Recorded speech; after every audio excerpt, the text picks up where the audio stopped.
দেশে এবং বিদেশে বসে ঢাকায় কিভাবে বর্ষবরণ করে, আজকের পয়লা বৈশাখটা কিভাবে তারা উদযাপন করেছে, আমি কিন্তু ভিডিও করে নিয়ে চলে এসেছি আপনাদের জন্য।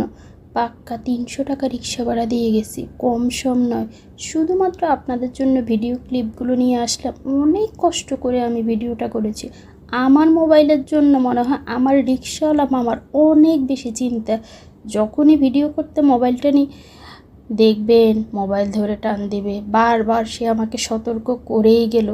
আচ্ছা, আপনাদের কার চুলের মালা, কার শাড়ি, কোন কাপড় আর কোন বাচ্চা কার কাছে কেমন লেগেছে আপনারা কিন্তু কমেন্ট করে আমাকে জানাতে ভুলবেন না। আমি আপনাদের জন্য এত কষ্ট করে ভিডিওগুলো করে আনলাম, আর আপনারা একটু কমেন্ট করতে পারবেন না? ওনারা শান্তিতে শুধু বসে বসে দেখতে চায়। এই যে চুল টুল কালার করে বেরিয়ে পড়েছে, শরবত বিক্রেতার কিন্তু রমরমা ব্যবসা, আর ওনারা ঘোড়ায় বসে বসে শুধু দেখিয়ে যাচ্ছে। সর্বশেষ টাটা।